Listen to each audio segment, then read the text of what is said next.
My name is Ann Scanlon, and I'm coming to you from Sawmill Ridge Orchards. We're here in the San Bernardino Mountains, and we have a truffle orchard. We're growing trees that are inoculated with truffles. And our story started about 20 years ago. We had a nice little cabin up here in the mountains. We're about 7,100 feet in elevation, and had a few acres of property on it, and we thought that we'd want to do something with it, maybe grow something on it. And trees seemed to be a likely candidate since we have a small growing season, so growing crops probably wouldn't be ideal. Our growing season's 3 to 4 months depending on the year.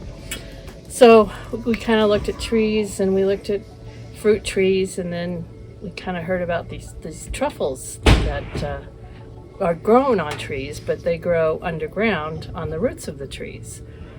But we had several issues to confront us. Number one, we're at a very high elevation, and so that means we get a lot of wind. We're in Southern California, so most of our precipitation comes during the winter months. So we need some way to give trees the water during the summertime.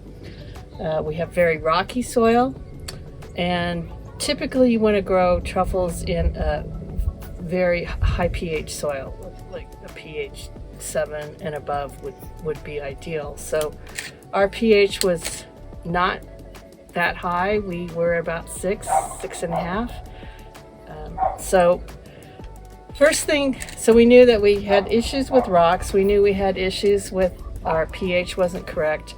We knew we had to get water to the trees in summer, and we needed to protect our seedlings in our somewhat brutal winters. I guess it's all relative. Alaska probably has more brutal than we do, but it does get quite cold, and we can get a lot of snow.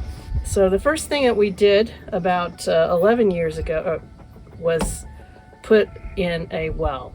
And the well, we had to go about 400 feet to get water, and we hit water on our first try, which we were quite happy about. And then we had to cover the wellhead, so we decided to build a little house around the wellhead, and we made that house out of straw bales. So we have a straw bale well house, and it keeps it's a very good insulator because it keeps it cool in the summer, and in the wintertime with just an incandescent bulb we can keep the temperature well above freezing when our nights are down in the teens or lower.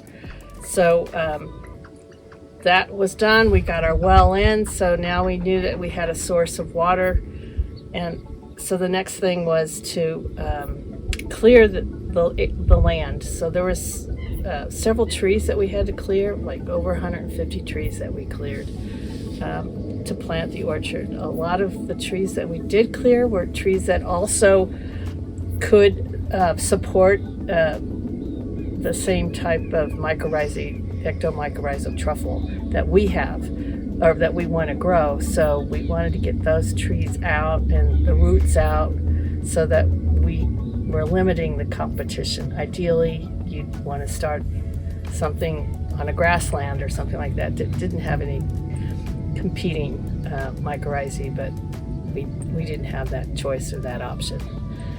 So then after that, we cleared the trees, got rid of them, and then we brought in 50 tons of ag lime, calcium carbonate, to raise the pH. So we brought that in, we spread it, we cultivated it in, and in that process we also brought up a lot of rocks. We cleared all the rocks off, and that was quite a bit of work to get that done. So then we ordered our trees, and then we put in our irrigation system. So we had the well there, and we put different zones in, and we did a layout of where the trees were going to be, and we put micro spray. That's what we decided to use, was a micro spray.